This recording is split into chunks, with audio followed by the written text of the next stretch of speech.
Bab 1131, Perilaku Klan. Aura keagungan Everblue bersinar di mata semua tamu yang takjub. Luo Yunhai meraihnya dan kemudian menunjuk ke kotak untuk membuka dan membiarkan cahaya merah Pyreklut bersinar. Ia segera menyadari bahwa pedang biru itu bersinar lebih terang, menguasainya dan mencuri aura merah untuk dirinya sendiri. Pyreklut kemudian bergetar dan menjadi gelap. Orang-orang berteriak, "Bagaimana ini bisa terjadi?" Pyreklut terdegradasi ke kelas 11. Wajah Qin Hao bergetar keras.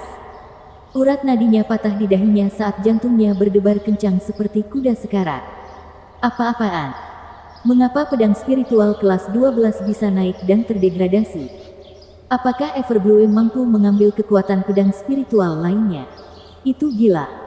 Semua orang bersinar saat mereka menatap Everblue. Hati Qin Hao berdarah. Pedang berharganya baru saja diturunkan ke kelas 11. Devaluasi itu terlalu cepat. Aliansi Luo sialan. Di mana mereka menemukan pedang konyol seperti itu? Saya belum pernah mendengar hal seperti itu. Ini adalah hasil wawasan Zuo Fan tentang seni Vaulting Sword yang dicampur dengan seni transformasi iblis. Pedang itu tidak hanya memiliki aura yang lembut, tapi semua pedang spiritual di sekitarnya akan aus karena energi spiritualnya terhisap. Zuo Fan memiliki banyak warisan kedaulatan, dan ilmu pedang adalah salah satu warisan terbarunya. Produk-produknya pasti akan sangat bagus juga. Tapi yang bisa dilihat semua orang hanyalah pedang spiritual kelas 12 yang sempurna. Begitu kuat dan membingungkan. Luo Yunhai merasakan keakraban dengan pedang itu dalam genggamannya. Sambil tertawa, pedang yang hebat. Anak-anak menjadi gembira. Bersemangat juga karena usaha mereka tidak sia-sia. Pak, Qin Hao menghela nafas. Hendak menyelinap pergi. Dia datang untuk membuat keributan dan malah mempermalukan dirinya sendiri. Hadiah berharganya bahkan terdegradasi di bagian atas. Pisau yang mengiris paling dalam. Dia berjudi dan kehilangan segalanya. Tunggu. Luo Yunhai berseru. Ketua masyarakat, karena Anda menawari saya hadiah, saya akan menerimanya. Qin Hao menghela nafas, menggelengkan kepalanya dan menunjukkan rasa kasihan pada diri sendiri. Pemimpin aliansi Luo, tidak perlu bercanda.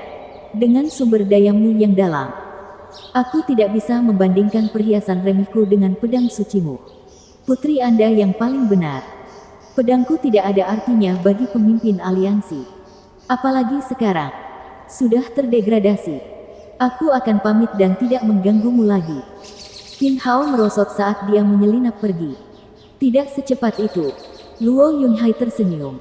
Kepala masyarakat terlalu baik. Mohon tetap di sini. Ini salahku karena terlalu sibuk hingga melupakan ajakanmu. Karena ketua masyarakat mengabaikan perbedaan kita dalam datang untuk menawarkanku hadiah. Aku tidak berpikir panjang dalam menerimamu. Mohon maafkan saya. Luo Yunhai membungkuk dengan tulus, melihat dari dia ke pedang biru yang mempesona. Wajah Qin Hao berkedut dan menghela nafas. Pemimpin aliansi Luo sangat berbelas kasih. Dengan sifat seperti itu sangat cocok untuk seorang pahlawan sejati. Saya sekarang tahu mengapa aliansi Luo mendapatkan rasa hormat dari semua orang di wilayah barat. Akulah yang pertama kali menyinggungmu. Mohon maafkan saya. Qin Hao membungkuk, membalas isyarat itu. Luo Xifan tercengang. Bibi, bukankah mereka di sini untuk membuat keributan? Kenapa ayah? Berikan rasa hormat dan Anda akan menerima rasa terima kasih kami yang tiada habisnya. Ambil satu jari, dan kami akan bergandengan tangan. Klan Luo menghadapi masalah tetapi juga tidak kejam. Ini adalah perilaku yang benar dan penuh kebajikan dari klan Luo. Luo Yunchang menepuk kepalanya. Suge Changfeng mendekat. Nona muda, cara terbaik untuk menghancurkan musuh adalah dengan berteman dengannya. Klan Head paling cocok untuk ini. Berbeda dengan gaya Stuart Zhou. Padahal dia menggunakan keuntungan sebagai umpan untuk menggerakkan orang lain. Kita mungkin telah mengalahkan Qin Hao setelah datang untuk merusak pesta. Tapi kita tidak bisa menendang seseorang ketika mereka sedang terpuruk dan meninggalkan martabatnya. Keluar dari barisan akan mengubahnya menjadi musuh kita. Kepala klan melakukannya agar dia memihak kita. Tapi itu adalah pilihannya. Meskipun dia tidak terlihat bodoh. Dan mungkin niat kepala klan akan sampai padanya. Ini hanya akan berhasil untuk lebih mengembangkan aliansi Luo kita. Luo Sifan mengangguk tapi kemudian bertanya. Siapa Steward Luo? Mengapa kita belum mendengar tentang dia? Dia sangat dirindukan dan berduka. Luo Yunchang menghela nafas. Kesedihan menguasai dirinya. Mungkin hanya sedikit dari mereka yang masih dapat mengingatnya. Tetapi beberapa tetua selalu menghormatinya. Kagum, takut, dan sedikit kasihan ketika berbicara tentang dia. Disayangkan. Bagaimana mungkin mereka tidak mengasihani seorang pahlawan mulia yang mati sebelum waktunya? Luo Yunchang menyeka air matanya. Menggelengkan kepalanya. Sudah kubilang menyebut dia akan membuat kita sedih. Suge Changfeng mengangguk. Kami tidak menyebut Steward Zhou karena hal itu akan membuat para wanita bersedih. Hanya mendiskusikannya secara pribadi. Nona muda tidak bisa mengerti. Membuat bibi sedih. Lalu apakah dia kekasih bibi? Luo Sifan bertanya. Luo Yunchang tersenyum pahit. Saya melihatnya seperti itu. Tetapi hatinya mungkin menyimpan yang lain. Iblis itu. Aku bahkan tidak tahu di mana tubuhnya. Namun aku belum mengetahui apakah dia menyayangiku. Luo Yunchang sedih. Mata Luo Sifan bersinar. Dia tidak tahu siapa Steward Zhou yang membuat bibinya. Seorang wanita besi terkenal. Begitu sedih bahkan setelah dia meninggal. Apa dia sebenarnya? Apakah ada orang seperti itu yang hidup di dunia ini? Luo Sifan menoleh ke Long Jianshan dan Xie Nianya, pedagangnya, dan menggelengkan kepalanya. Tidak, aku belum menemukannya. Haha. Luo Yunhai mengundang Qin Hao untuk minum. Qin Hao datang untuk merusak pesta dan Luo Yunhai tidak menyukainya. Tentu saja. Tapi sekarang setelah dia ditarik, semua dendam memudar menjadi keramahan. Anggur dituangkan tanpa henti. Suasana kembali hidup. Tapi mata terus tertuju pada pedang biru itu. Tidak terkecuali Qin Hao. Sambil menangkupkan tangannya. Pemimpin aliansi Luo. Dari mana kamu mendapatkan pedang dewa seperti itu? Luo Yunhai juga ragu. Sifan, di mana kamu menemukan pedang spiritual yang berharga ini? Semua suara berhenti. Mata terpejam dan telinga terfokus pada lokasinya. Ayah, kami telah melalui banyak hal untuk mendapatkan hadiah ini untukmu. Ketiganya terkekeh dengan bangga. Kami telah melalui begitu banyak kerja keras untuk bertemu dengan ahli pedang di Swordfall. Pedang jatuh. Qin Hao berseru. Maksudmu pedang ini tidak berasal dari ahli pedang buta? Bukan. Luo Sifan bersemangat dan mengangguk. Kamu kenal dia? Ya. Kami sudah lama ingin bertemu dengannya sebelum akhirnya dia memberi kami pedang. Bahkan memilih yang terbaik untuk hadiah ayah. Saya bertanya-tanya bagaimana Anda memilih sesuatu yang sesuai dengan sifat saya dengan sempurna. Jadi kamu mendapat bantuan. Hahaha, Luo Yunhai mengangguk. Kepala masyarakat Qin. Apakah ada yang salah dengan ahli pedang ini? Qin Hao mengerutkan keningnya dengan keras. Junior, kamu pasti mendapat nikmat dari surga karena orang eksentrik itu memberimu pedang spiritual. Kabar pertama kali sampai kepada saya tentang pria aneh ini 20 tahun yang lalu.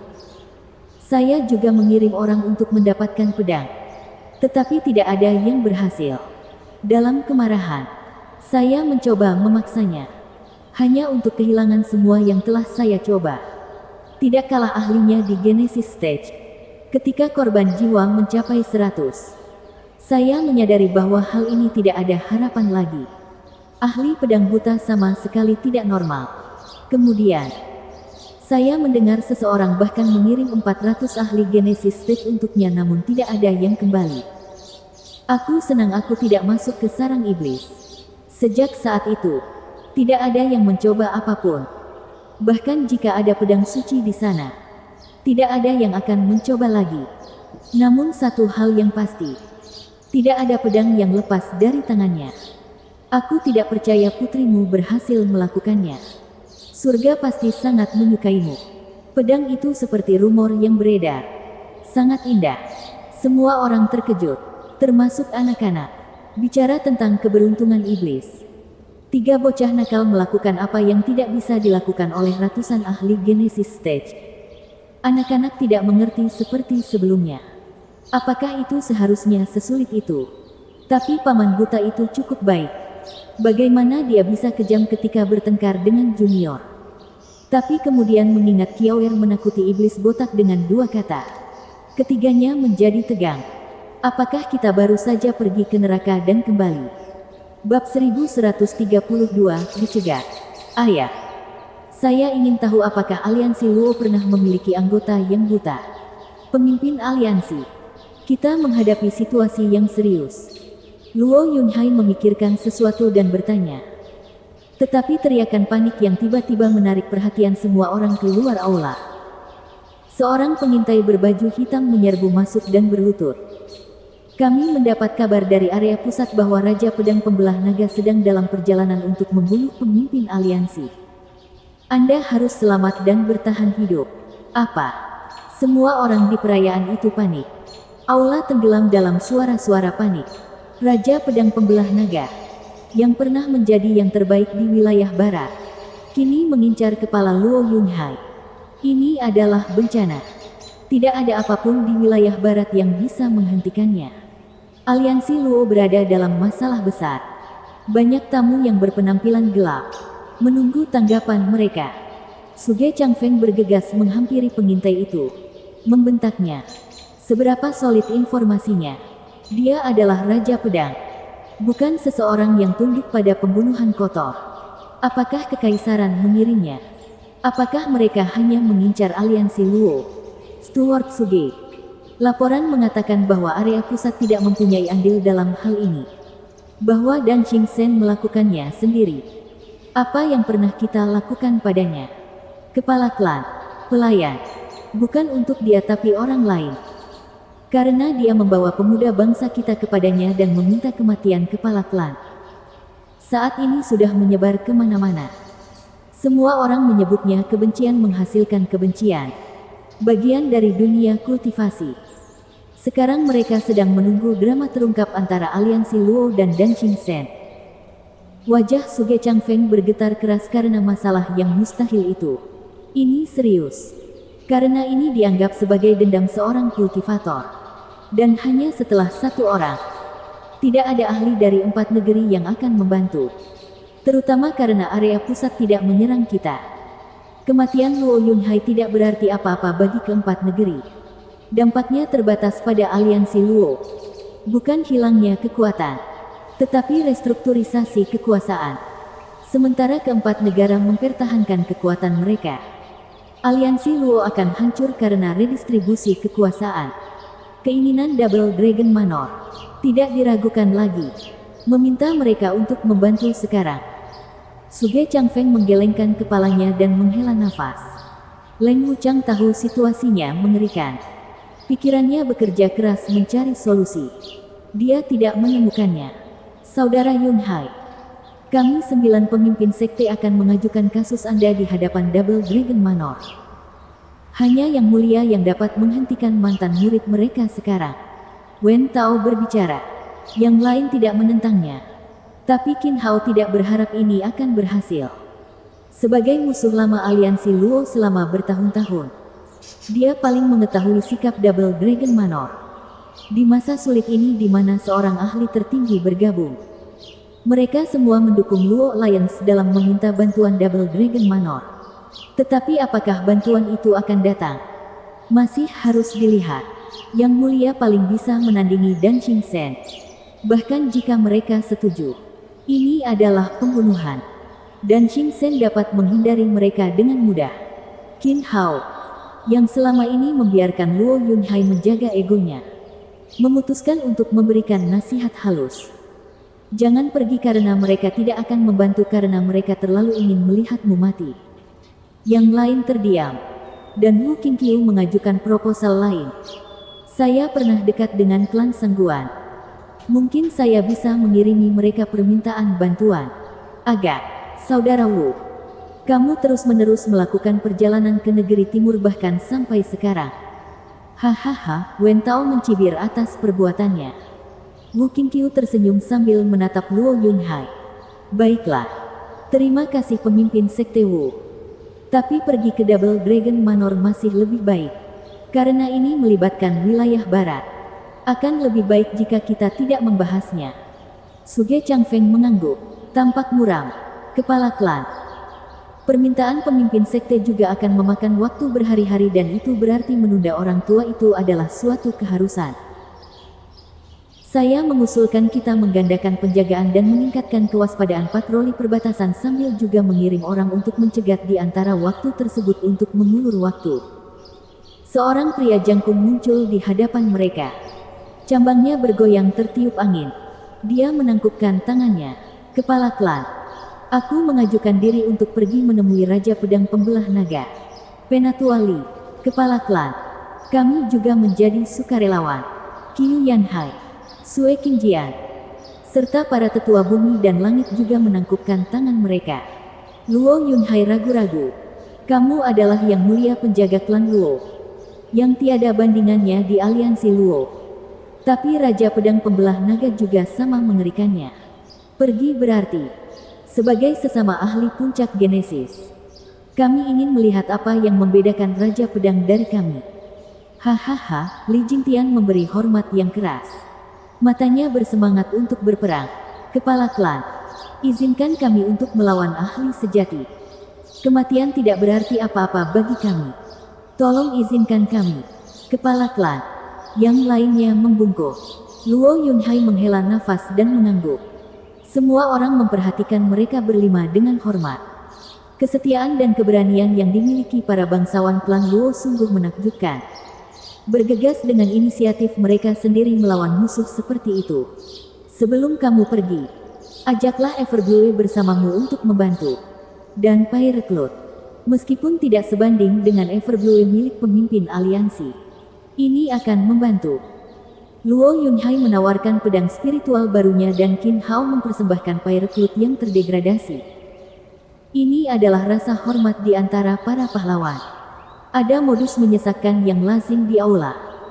Kelimanya mengambilnya dan menangkupkan tangan sebelum pergi. Semua orang merasa ini mungkin kali terakhir mereka melihat mereka.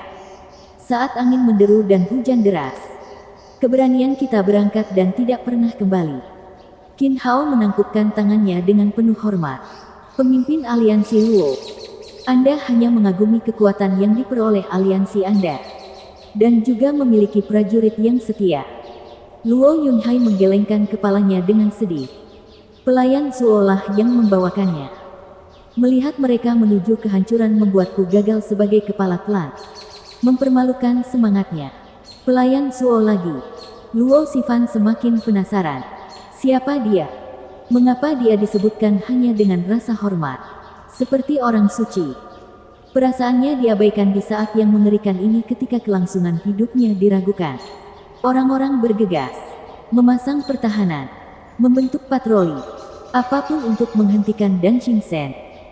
Perayaan terhenti karena tamu mengetahui ini adalah minuman terakhir. Long Jianshan, Xie Nianya. Kami tidak pernah melihat kelima tetua bertarung bersama. Pasti luar biasa. Ayo kita menonton. Sementara semua orang sibuk, dia menyelinap ke pedagangnya untuk mengajak mereka bergabung. Long Jianshan ragu-ragu. Yang mulia terkuat belum pernah bergerak sebelumnya. Musuh pasti berbahaya. Bukankah kita akan terluka jika pergi? Takut. Aku tidak takut. Bagaimana kita bisa mengejar ketinggalan? Sederhana saja. Karena kakek Li sangat menyayanginya. Aku menyelipkan aroma 1000 liga padanya kalau lelaki tua itu mencoba menghindari bermain-main denganku. Kami pasti akan menemukannya dengan Lovesic larva. Sifan, kamu penipu. Wajah Long Jianshan berkedut dan menghela nafas. Tidak ada lagi yang perlu kubantah. Berhentilah mengoceh. Anda masuk atau keluar? Di dalam. Anak-anak nakal itu menyelinap keluar. Apakah anak-anak itu pergi kali ini? Yuer melihat sekeliling dan mengerutkan kening. Sebulan kemudian, di perbatasan wilayah barat, seorang lelaki tua kurus berdiri di padang pasir, menghadap 5 pria. Dan Xingchen sedang berjalan-jalan, hidup sedikit, sambil mengajak Luo Yunhai lewat. Saya sudah bertahun-tahun tidak pulang ke rumah. Namun saya baru saja melewati perbatasan dan Anda di sini untuk menemui saya. Apa yang bisa saya bantu? Apakah kamu Raja Pedang Pembelah Naga? Dan Qing Sen. Dengan tepat. Kami adalah 5 orang terhormat dari klan Luo. Itu menjelaskannya. Dan Qing Sen mengangguk sambil tersenyum. Kamu datang untuk mati demi tuanmu. Saya sangat menghargai pengabdian Anda. Ding. Li Jingtian mengulurkan pedang biru sementara Qiu Yanhai memegang Pirate Lute, mengarahkannya ke arahnya. Kami datang atas nama kepala klan. Tetapi juga untuk melihat sendiri legenda yang terbaik di negeri barat. Sebagai ahli puncak Genesis, mengapa Anda jauh lebih kuat? Begitu. Para fanatik bela diri.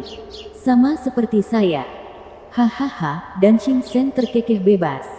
Kemudian dia menjadi kaku. Mengarahkan pandangan tajamnya ke pedang biru itu. Di mana kamu mendapatkan itu? Bab 1133, menuju gubuk pedang. Naikkan kecepatannya. Kalian berdua. Saya tidak ingin sampai di sana ketika pertarungan selesai. Seorang gadis berlari di depan 2 pria. Berlari melewati hutan dan memegang cacing yang bergerak. Menyesuaikan arah berdasarkan arahnya. Long Jianshan dan Xian Yan yang berbagi pandangan khawatir terhadap nona muda yang keras kepala dan keras kepala.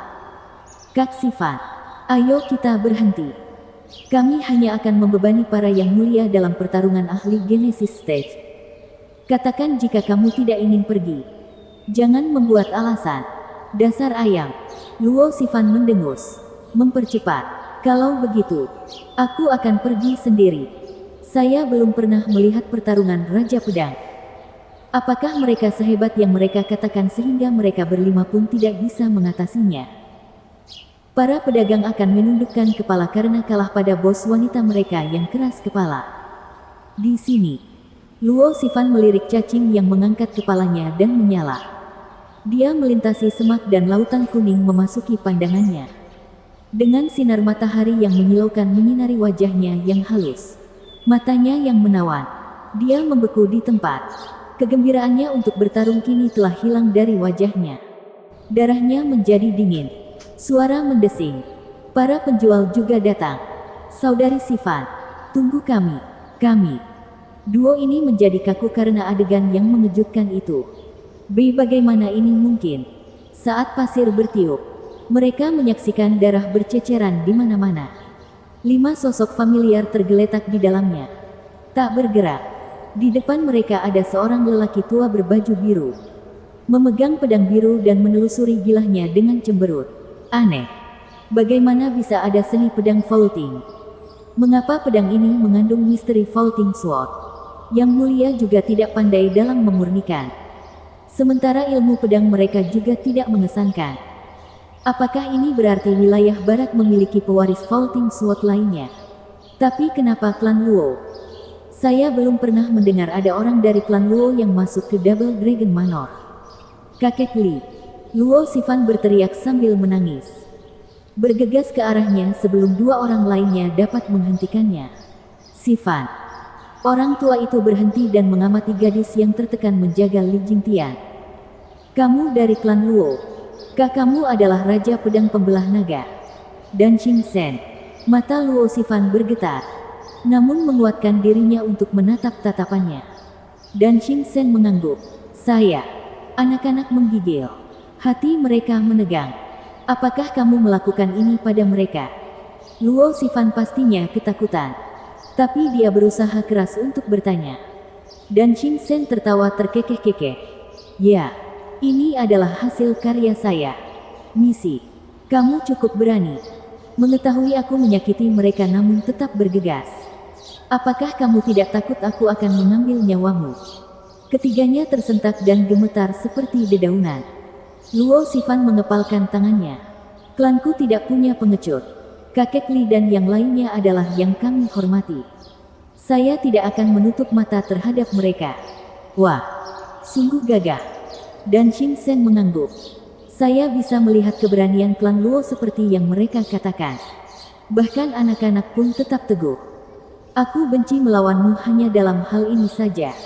Tapi aku sudah bersumpah. Nah, Kamu mengenali pedang ini? Luo Sifan melirik Everblue dan mengangguk. Bagus. Ayo kita bicara. Aku datang ke wilayah barat hanya untuk satu orang dan aku akan membunuh siapapun yang menghalangi jalanku. Namun melihat Yang Mulia begitu teguh dan saleh menarik simpatiku dan aku membiarkan mereka bernafas. Sekarang beritahu aku dari mana kamu mendapatkan pedang ini dan aku akan meninggalkanmu juga. Luo Sifan terdiam. Kenapa dia begitu tertarik dengan hal itu? Apakah Raja Pedang juga mengincar senjata spiritual kelas 12? Atau mungkin pamannya yang buta? Aku tidak bisa memberitahunya atau dia akan terluka. Dan Xing Sen mencibir. Tidak ingin bicara. Maka tidak ada di antara kalian yang meninggalkan tempat ini hidup-hidup. Termasuk orang tua kalian. Dan Xing Sen melenturkan auranya untuk meningkatkan tekanan. Anak-anak terpaku di tempat. Napas mereka tercekat dan wajah mereka merah. Luo Sifan menggertakkan giginya. Hahaha. Sama seperti klan Luo. Bungkam. Mata dan Xing Sen bersinar. Meningkatkan tekanannya. Saya juga bertanya kepada orang-orang tua itu. Tetapi mereka hanya menyerang dan melihat bagaimana akhirnya. Tapi kenapa kalian, anak-anak, melakukan hal yang sama? Setidaknya mereka bisa bertarung sementara kalian semua tidak berdaya di hadapanku. Apakah kamu benar-benar ingin mati seperti ini? Klan Luo tidak pernah memunggungi siapapun. Luo Sifan berusaha mengatasi rasa sakit dan ketidaknyamanan. Dan Xing Sen tersentuh. Dia hendak bersikap lunak terhadap mereka ketika terdengar teriakan. Itu adalah ahli pedang buta. Dia memberikannya kepada kita. Suara mendesing. Dan Xing Sen menatap Long Jianshan. Siapa itu? Dia tinggal 3 mil dari Swordfall. Penduduk desa tahu tentang dia. Long Jianshan mundur di bawah tatapan tajam itu. Dan Xing Sen mengangguk dan terkekeh. Nah, kamu lumayan. Sedangkan dia. Hahaha. Dan Xing Sen menghilang. Luo Sifan memelototinya. Long Jianshan. Bagaimana kamu bisa menjual paman buta itu? Bagaimana jika dia ingin menyakiti paman? Tapi kami akan terbunuh. Apa yang harus saya lakukan? Long Jianshan tampak hancur. Bergumam. Saya melakukannya untuk kita. Dialah yang akan mati. Bukannya kita berlima. 6, 7, 8. Lebih banyak lagi alasan kita tidak bisa mengkhianati niat baiknya setelah memberikan pedang. Apakah kita begitu tidak bersyukur sehingga kita mengirimkan masalah ke arahnya? Pernahkah kamu mendengar tentang kematian sebelum aib? Luo Sifan melotot sambil mencambuknya. Siapa bilang 8 nyawa lebih penting daripada 1 nyawa? Gemuruh. Gemuruh keras terdengar saat kereta yang ditarik binatang spiritual tingkat 3 tiba. Memperhatikan suara yang lesu. Apakah kamu dari klan Luo? Masuklah. Aku ingin menyelamatkan ahli pedang buta itu. Kamu. Saya pernah bertemu dengan pemimpin aliansi Anda dan memberitahu saya siapa yang pantas mati dan siapa yang tidak. Terlepas dari apa yang Dan Xing Sen lakukan terhadap klan Luo, ahli pedang buta itu tidak bersalah. Saya akan mencoba menengahi. Suara lembut itu berbicara lagi. Suruh yang terluka ditempatkan di tempat yang aman. Aku akan menyelamatkan mereka.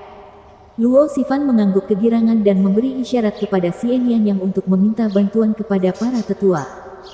Long Jianshan ragu-ragu. Terguncang keras karena pertemuannya dengan Raja Pedang Pembelah Naga. Namun yang lebih menakutkan sejauh ini adalah kemarahan Luo Sifan. Dan Long Jianshan pun ikut membantu. Usai merawat mereka, ketiganya masuk dan kaget menyaksikan keindahan tersebut. Gemuruh. Kereta itu melaju kencang dan tiba di depan kabin dengan tanda SWOT SAK tertulis di atasnya. Pintunya meledak dan Dan Xing Sen duduk di depannya. Matanya bersinar pada pedang spiritual yang menggantung. Mendengar kereta berhenti, dia melihat ke belakang dan melihat seorang wanita cantik menangkupkan tangannya. Raja Pedang Pembelah Naga. Salam, Nona muda klan Murong. Dan Xing Sen terkekeh. Saya tidak ingat pernah bertemu dengan saudara Murong. Seharusnya Wine Sword Immortal yang paling dekat denganmu. Nona Murong, mengapa Anda mencari saya? Anak-anak juga keluar dan menyusut ketakutan. Sementara mereka juga takjub pada Murong Sue. Wanita itu pasti penting bahkan bagi Dan Xingchen untuk menunjukkan rasa hormat. Mereka belum memahami betapa luasnya dunia ini. Bahwa aliansi Luo mereka baru ada selama lebih dari 1 abad. Adapun klan Murong, mereka memegang kekuasaan di 5 negeri selama ribuan tahun. Bahkan membuat wilayah pusat berpikir 2 kali. Ini adalah pencegahan yang dibawa oleh ahli tingkat Raja Pedang. Tidak seperti faksi yang tak terhitung jumlahnya. Bab 1134 Pengurus Pertama. Melihat kondisi pondok pedang dan tidak adanya tanda-tanda pertempuran, Murong Sue menjadi santai dan bertanya, "Bagaimana dengan ahli pedang buta itu? Raja Pedang belum mungkin menghapusnya, kan?" "Saya bertemu dengan susunan kelas 9 saat saya tiba dan hanya memecahkannya." Dan Xingchen tersenyum. Di dalamnya hanya ada pedang. Tapi setiap darinya berisi wawasan mendalam tentang jalur pedang. Saya tidak tahu orang seperti itu hidup. Dia mungkin penyuling terbaik. Hahaha. Luo Sifan menghela nafas. Syukurlah Paman Buta tidak ada di sini. Murong Sue bukanlah orang yang mudah puas hanya dengan hal itu. Raja Pedang Pembelah Naga. Mengapa kamu mencari ahli pedang buta? Apa niatmu?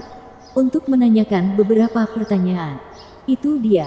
Meskipun jika jawabannya mengecewakan, aku akan mengambil nyawanya sebagai gantinya. Dan Xingchen menyipitkan mata. Wajahnya dingin. Hati Murong Sue mencelos. Dia menghela nafas. Tahu dia tidak bisa menghentikan Raja Pedang. Meskipun dia sendiri adalah ahli puncak genesis. Luo Sifan juga terkejut. Berdoa, "Jangan datang. Paman Buta. Seseorang ingin membunuhmu. Ahli top dunia. Anda harus menjauh. Aku tidak bisa memaafkan diriku sendiri jika kamu mati." Yang jelas tidak terjawab. Wah, betapa banyaknya penonton yang kita miliki hari ini. Sudah lama sekali aku tidak menerima begitu banyak tamu di gubukku. Sambil tersentak, semua membentak ke arah suara itu dan melihat seorang pemuda berkulit putih dan mata tertutup.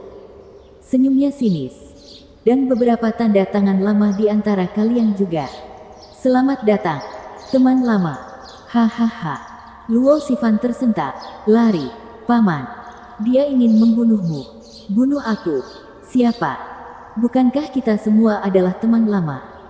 "Saya tidak pernah membuat kesal siapapun di sini." Zuo Fan tidak punya keraguan sama sekali. Teman lama. Luo Sifan memandang Dan Xingchen dan Murong Sue. Wajah mereka sangat terkejut hingga mereka melihat hantu. Dan Xingchen menunjuk ke arah Zuo Fan. Tergagap. "Kah kamu belum mati?" "Tentu saja tidak.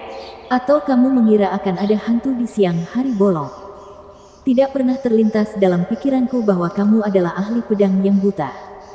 Mata Murong Sue bergetar. Menarik napas dalam-dalam dan menoleh ke Luo Sifan. "Jangan khawatir. Paman Buta ini tidak lain adalah iblis terhebat yang pernah hidup di bumi. Dia terluka. Akan menjadi keajaiban jika dia tidak menyebabkan genosida." "Ya, siapa yang bisa membunuhku?" "Hahaha. Nah, tahu cara membuat teh? Nyalakan ketel. Aku dan teman-teman lamaku sedang ngobrol." Zuo Fan melambai tanpa peduli. 1 jam kemudian, Murong Sue memberikan 5 pil yang terluka sebelum meletakkannya di dalam gubuk. Zuo Fan menjamu para tamu di gazebo kecil di luar. Permusuhan kini hilang, digantikan dengan ketenangan total. Anak-anak itu menatap tanpa menyadari cara kerja bagian dalam. Perlahan-lahan berjalan masuk ke dalam gubuk. Long Jianshan menariknya ke samping dan melihat keluar. "Saudari Sifan, siapa pria buta itu? Mengapa Raja Pedang Pembelah Naga tiba-tiba mendengarkan kata-katanya dan duduk menikmati masa lalu? Siapa dia yang bisa setara dengan Raja Pedang? Bagaimana mungkin saya mengetahuinya?" Luo Sifan sama bingungnya dengan apa yang terjadi. Bagaimanapun, Paman Buta itu pasti orang lain. Bagaimana lagi Anda bisa menjelaskan nama-nama besar yang bertingkah ramah di sekitarnya? Zuo Fan merasakan 3 pasang mata penasaran di punggungnya dan tersenyum. "Setelah 1 abad saya masih bisa bertemu dengan beberapa teman lama. Nona Murong masih orang sibuk seperti biasanya. Saya bekerja demi kebaikan yang lebih besar dengan membantu mereka yang membutuhkan. Sepertinya kamu tidak tahu apa-apa tentang itu. Bukan? Murong Sue memutar matanya dan mendengus. Namun bertahun-tahun yang telah berlalu masih belum bisa membuatku melupakan perang. Tindakanmu, baik atau buruk, benar atau salah. Itu sebabnya saya melakukan perjalanan untuk melihat dunia dan menemukan jawaban pasti. Hal itu masih luput dari perhatianku sampai sekarang. Zuo Fan menyeringai. Saya juga pernah mengalami cobaan hidup. Dengan sesuatu untuk ditunjukkan. Tidak seperti Anda. Jika bersedia, ikutlah bersama saya untuk melihat puncak kejahatan dan kebenaran dalam umat manusia. Mungkin itu akan memberimu kedamaian. Murong Sui akhirnya mengangguk. Tidak lagi bersikap antagonis. Zuo Fan, apakah kamu yang membuat ini? Dan Qing Shen meletakkan Everblue di atas meja. Menatap tajam ke wajahnya. Zuo Fan mengangguk. Bagaimana? Mengapa saya bisa merasakan seni pedang vaulting darinya? Kapan kamu mempelajarinya?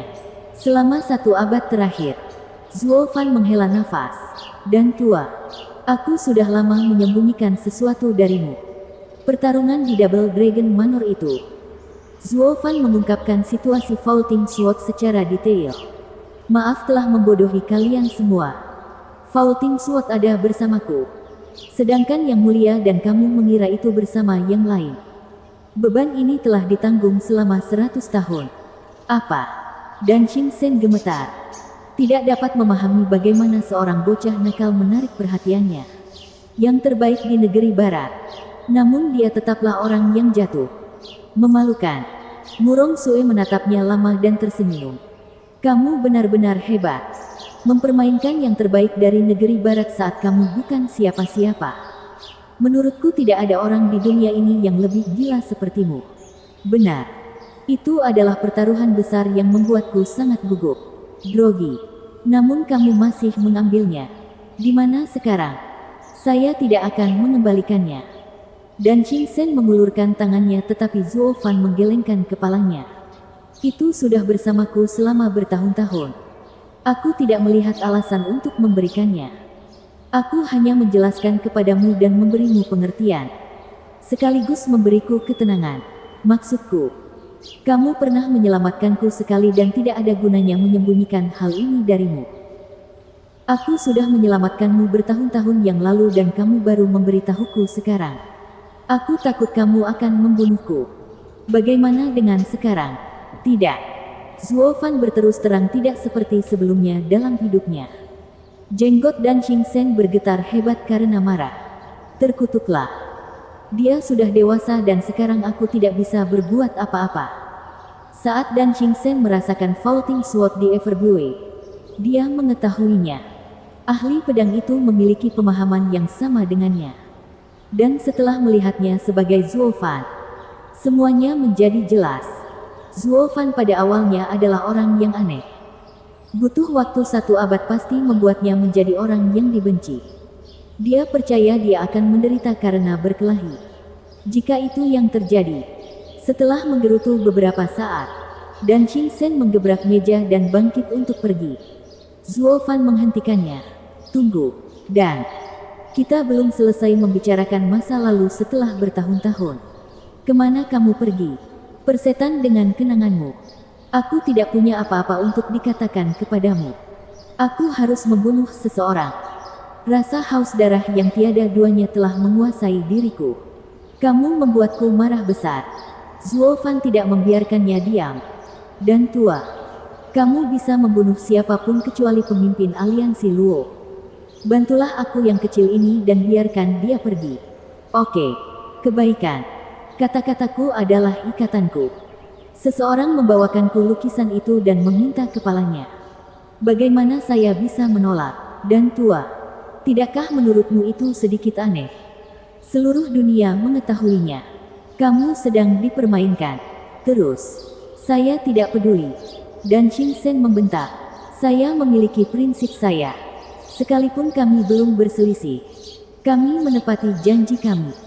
Anda memiliki nilai-nilai Anda dan saya memiliki nilai-nilai saya. Sumpahku harus dipenuhi dengan kemampuan terbaikku. Zuo Fan mengangguk mengerti. Yang terbaik, lalu jika melebihi itu. Apa yang sedang kamu bicarakan? Terbunuh dalam perjalanan menuju Luo Yunhai seharusnya dianggap berlebihan. Bukan. Wajah Dan Xingchen berkedut. Dan siapa yang akan melakukannya? Aku. Zuo Fan berbicara. Dan Xingchen mengepalkan tangannya. Menyipitkan mata. Mengapa kamu harus melakukannya? Karena aku adalah pengurus pertama klan Luo. Zuo Fan. Ledakan. Banjir haus darah mengalir keluar dari Zuo Fan. Memenuhi bumi dan langit dengan rasa dingin yang melumpuhkan. Bab 1135 masih memiliki keterampilan. Angin yang menakutkan bertiup ke seluruh dunia. Mengirimkan ketakutan ke dalam hati setiap makhluk hidup. Murong Sue bahkan tersentak kembali ke levelnya. Sedangkan untuk anak-anak, mereka langsung memucat, gemetar ketakutan. Paman buta yang terlihat berada di tahap surga yang mendalam sebenarnya berada di level Dan Xingchen. Apakah dia ahli tingkat Raja Pedang lainnya? Namun betapapun kerasnya mereka memikirkan hal itu, tidak ada ahli buta yang terlintas dalam pikiran mereka. Tambahan terbaru adalah Lone Ang Suok King. Luo Xifan tersentak melihat sosok kejam Zuo Fan. Paman buta penuh kejutan. Dan Xingchen tahu Zuo Fan berada pada levelnya dan tidak bisa disepelekan. Dia merasa tegang melawan lawan yang setara. Meskipun itu jauh dari membuatnya takut. Kamu melakukannya hanya dalam 100 tahun. Apa yang membuatku butuh 1000 tahun? Zuo Fan, kamu adalah salah satu jenius yang baik hati. Anda mungkin berada di level saya. Tetapi kami hanya akan mengakhiri pertarungan kami dengan hasil imbang. Saya tahu bahwa sebagian besar kekuatan Anda ada di mata itu. Saya mungkin tidak mengerti alasannya. Tetapi jelas Anda tidak dapat menggunakannya sekarang. Anda tidak memiliki kesempatan untuk menghentikan saya sebagaimana adanya. Dan Xingchen melompat dan mengarahkan dua jarinya ke langit. Setelah suara gemuruh yang dalam, langit runtuh dan raungan bergema. Dengan naga berkumpul di ujung jarinya. Kekuatan yang tiada duanya jatuh dari langit. Kekuatan penghancur menutupi seluruh area. Murong Sue berkeringat. Anak-anak panik. Apakah ini Raja Pedang? Kami belum pernah merasakan ini sebelumnya. Bahkan dari puluhan pakar Genesis yang bergandengan tangan. Semua Raja Pedang keluar dari dunia ini. Tapi bisakah Paman Buta menghentikannya? Ketiganya menoleh ke Zuo Fan dengan harapan. Hanya untuk melihatnya tenang seperti biasanya. Mereka berpikir hal yang lebih buruk. Bahkan dia sangat ketakutan di depan kekuatan Dan Xingchen. Suara mendesing. Zuo Fan menghilang pada saat berikutnya. Muncul hanya 1 meter dari Dan Xingchen. Kenapa dia begitu cepat? Dan Xingchen yang tenang berubah menjadi panik. Serangannya yang terkumpul di jari-jarinya dikirim ke arah Zuo Fan dengan jentikan pergelangan tangannya. Zuo Fan tidak bisa mengelak pada jarak ini. Menerima pukulan terberat dari serangan itu. Raja Pedang lainnya tidak akan pernah menghadapi hal seperti ini secara langsung. Karena itu akan melumpuhkan mereka. Dan lagi, suara mendesing. Tangan kanan Zuo Fan bersinar merah dan meraihnya. Bam! Dengan auman ribuan naga. Serangan itu membawa kekuatan surga dan naga saat mereka menuju Zuo Fan. Tapi Zuo Fan hanya menangkapnya dengan lengan kirinya. Gemuruh semakin besar intensitasnya. Bentrokan mengirimkan cahaya yang menyilaukan kemana-mana. Bersamaan dengan gelombang kejut yang dahsyat, mereka meruntuhkan bumi, mengguncang langit, dan menghancurkan gunung-gunung. Para penonton kewalahan. Apakah ini bentrokan antara Raja Pedang? Ini gila. Ada apa dengan semua guncangan ini? Apakah dunia akan segera berakhir? Dan Xingchen juga tidak percaya. Bagaimana kamu bisa mengambil pedangku dengan satu tangan? Api emas meledak dari lengannya. Memotong kata-katanya. Nyala api menutupi gelombang pedang. Menimbulkan ratapan naga. Sementara lengan Kilin terjepit. Gelombang pedang yang kuat dilahap dengan ledakan api emas. Sementara kumpulan kekuatan naga di dunia sekitar mereka memudar. Seni pedang yang memusnahkan. Dan Xingchen berteriak. Kemudian cahaya merah menyala di udara dan kekuatan besar menyerangnya. Zuo Fan hanya memotong. Namun gelombang merah itu terasa seperti kematian bagi Dan Xingchen. Ledakan. Serangan itu melesat ke langit, menghapus segala sesuatu yang berjarak ribuan mil di jalurnya. Pemandangan pegunungan di sekitar Swordfall berubah menjadi gurun dalam sekejap. Anak-anak menyaksikan dengan ternganga saat debu bergolak di langit. Pemandangan di sekitar mereka berubah. Guncangannya hampir menghentikan jantung mereka. Murong Sue tidak percaya kekuatan seperti itu ada dan menelan ludahnya. Iblis licik dari 100 tahun yang lalu menjadi Demon Archon. Siapa yang bisa melawannya? Rambut putih Dan Xingchen berkibar tertiup angin. Zuo Fan mengambil kembali tangannya dari sisi wajahnya dan berkata, "Dan tua, aku mungkin tidak memiliki mataku, tetapi keahlianku tetap ada. Sekarang bisakah kamu kembali?" Seni pedang yang melonjak. Dan Xingchen balas menatap dengan mata kosong. Senyumannya berubah pahit. "Ya, saya bisa. Saya tidak punya cara untuk membunuh Luo Yunhai. Tidak ada kesempatan bagiku ketika aku dihentikan oleh seseorang yang mempelajari 3 seni pedang dewa dengan sempurna. Tidak ada sama sekali." Dan Xingchen tampak hancur dan sedih. "Pergi dengan bahu bungkuk, Zuo Fan. Kamu berhak memiliki Vaulting Sword." Dan dia pergi. Kembali ke area tengah. Zuo Fan terlalu kuat untuk dikalahkannya. Serangan pertama menghentikannya, tapi serangan berikutnya akan mengakhirinya. Bocah itu menjadi pedang tak terkalahkan kedua. Hahaha. Zuo Fan mendarat saat dia melihat Dan Xingchen pergi. Murong Sue tidak lagi terlihat tenang. Gemetar seperti daun. 4 pedang dewa yang hilang berakhir bersamamu 100 tahun yang lalu. Iya dan tidak. Anda akan tahu pada waktunya. Zuo Fan berjalan kembali ke gubuk. Anak-anak terdiam karena ketakutan, bahkan menggigil. Zuo Fan menepuk kepala gadis itu. "Sekarang baik-baik saja. Kembalilah ke ayahmu." Dan Xingchen dipukul mundur jadi suruh dia santai. Benar," Luo Xifan mengangguk. Zuo Fan tersenyum dan menepuknya lagi sebelum pergi ke sisi Li Jingtian. Dia memeriksa luka mereka dan mengangguk. Nona Murong tidak pelit dengan obatnya. Menggunakan pil kelas 10. Dalam seminggu, mereka akan bangun dan pulih dalam sebulan. Saya tidak pernah pelit dengan pasien saya. Tapi itu juga karena Dan Xingchen tidak bersikap keras pada mereka dan menghancurkan semangat mereka. Atau itu tidak akan semudah itu. Dan tua adalah orang yang jujur. Tetapi di dunia kami, terkadang Anda terpaksa melakukan hal-hal yang bertentangan dengan prinsip Anda. Hahaha, Zuo Fan tertawa.